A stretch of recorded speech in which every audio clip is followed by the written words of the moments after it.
नाज़रीन ग्रामी, इमरान खान के दौर में आर्मी चीफ और वजीर खजाना इमदाद मांगने के लिए अबू ज़ैबी गए।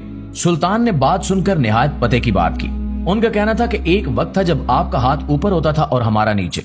हम इमदाद के लिए आपके पास आते थे। आज हमारा हाथ ऊपर है और आपका नीचे।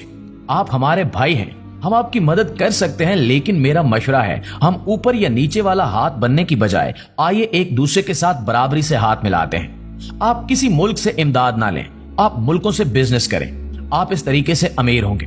पाकिस्तानी वफद ने एक दूसरे की तरफ देखा और फिर सर झुका लिए।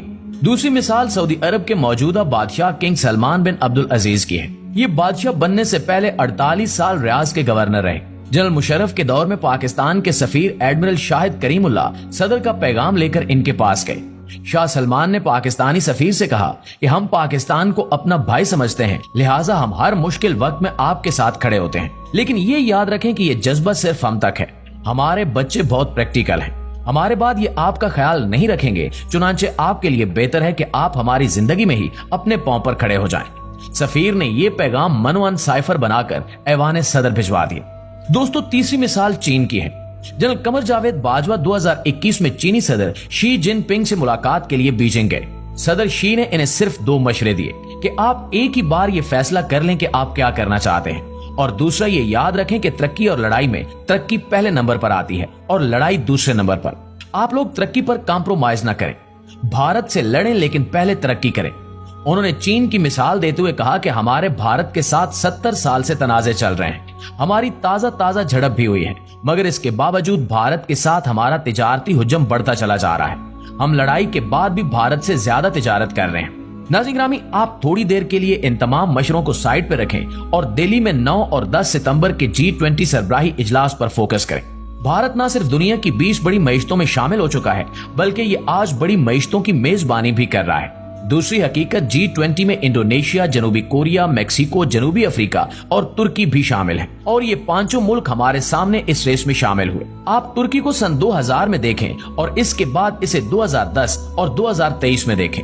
तुर्की ने कसाद बाजारी और रिसेशन के बावजूद ठीक ठाक तरक्की की। जनूबी कोरिया ने 1960 की दहाई में पाकिस्तान से 5 साल मुआशी मंसूबा मुस्तार लिया था और अपने 300 साइंसदान डॉक्टर अब्दुल सलाम के पास भिजवाए थे ताकि ये डॉक्टर साहब से नोबेल प्राइज जीतने का तरीका सीखें। इंडोनेशिया हमारा बिरादर इस्लामी मुल्क है। इस्लामी मुल्कों में सबसे पहले दहशतगर्दी इसी मुल्क में शुरू हुई थी। 12 अक्टूबर सन 2002 को दहशतगर्द इस्लामी जमात ने बाली में 204 लोगों को कत्ल कर दिया था, जिसके बाद इंडोनेशिया की सियासी इंडस्ट्री तबाह हो गई। लेकिन सिर्फ 20 साल बाद यानी 2022 में इंडोनेशिया ने G20 की मेजबानी की। एक वक्त था कि इंडोनेशिया के सियासतदानों, फौजी सरबराहों और अरबपति बिजनेसमैनों के बच्चे पाकिस्तान तालीम हासिल करने के लिए आते थे, लेकिन आज वो कहां हैं और हम कहां हैं। मैक्सिको भी चंद बरस पहले तक लातीनी अमेरिका का गरीब मुल्क होता था। इसका माफिया आज भी पूरी दुनिया में बदनाम है, लेकिन ये भी अब G20 में शामिल है। और जनूबी अफ्रीका 1994 में आजाद हुआ और इससे पहले वहां खौफनाक नस्ली फसादात हुए। लाखों लोगों की लाशें सड़कों पर पड़ी होती थी। आज भी इस मुल्क में गोरों और कालों के दरमियान इख्तिलाफात हैं, लेकिन ये भी आज G20 में शामिल है। भारत ने इनके अलावा बांग्लादेश, मिस्र, नाइजीरिया, मुत्तहिदा अरब अमारात, ओमान, सिंगापुर, नीदरलैंड, स्पेन और मॉरिशस को भी बतौर मेहमान दावत दी। ये तमाम मुल्क कभी पाकिस्तान के दोस्त होते थे। बांग्लादेश ना सिर्फ पाकिस्तान का हिस्सा था, बल्कि पाकिस्तान की बुनियादी बंगालियों ने रखी थी। All India Muslim league Dhaka में बनी थी और 23 मार्च 1940 को करारदाद पाकिस्तान बंगाली लीडर AK फजलुल हक ने पेश की थी।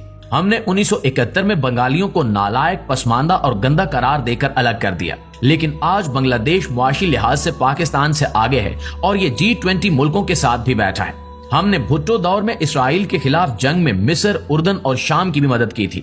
नाइजीरिया जैसे दर्जन भर अफ्रीकी मुल्क पाकिस्तान से टेक्नोलॉजी सीखा करते थे। नाइजीरिया के फौजी अक्सर पाकिस्तानी अकेडमियों में तरबियत हासिल करते थे। मुत्तहिदा अरब अमारात ने स्टार्ट ही पाकिस्तान से लिया था। एमिरेट्स एयरलाइन का मुखफ़फ़ आज भी EK है और E एमिरेट्स से लिया गया है और K कराची से। दुनिया की ये बड़ी एयरलाइन कराची से स्टार्ट हुई थी और हमने इसे जहाज भी दिया था और अमला भी। UAE के तमाम सहरा पाकिस्तानी हुनरमंदों ने आबाद किए हैं, लेकिन आज ये कहां हैं और हम कहां। ओमान हमारा दोस्त था। आज भी ओमान में 2.5 लाख पाकिस्तानी काम करते हैं। सुल्तान काबूस पाकिस्तान आते थे तो इन्हें कराची का डिप्टी कमिश्नर रिसीव करता था और इनकी सदर से मुलाकात के लिए सफीर को ठीक ठाक पापड़ बेलना पड़ते थे। सिंगापुर ने भी पाकिस्तान से तरक्की का सफर शुरू किया था। सिंगापुर एयरलाइन हो या फिर सिंगापुर पोर्ट, ये पाकिस्तानियों ने बनाई और एक वक्त था जब लीकू आनियो ने पाकिस्तान के सबसे ज्यादा दौरे किए थे और ये पाकिस्तान के तमाम बड़े शहरों और मशहूर लोगों को जानते थे। नीदरलैंड ने 1960 की दहाई में पाकिस्तान को टेलीविजन सेट बेचे थे। फिलिप्स नीदरलैंड का ब्रांड है।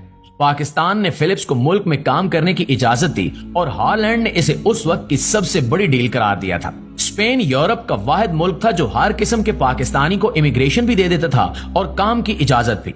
आज भी स्पेन में लाखों पाकिस्तानी हैं और पीछे रह गया मॉरिशस, तो हमने आज तक इसे दोस्ती के काबिल ही नहीं समझा। लेकिन ये तमाम ममालिक इस वक्त G20 के सरबराहों के साथ बैठे हैं और हम दूर बैठकर इन्हें हैरत से देख रहे हैं। प्यारे साथियों, अब हम सऊदी अरब की तरफ आते हैं।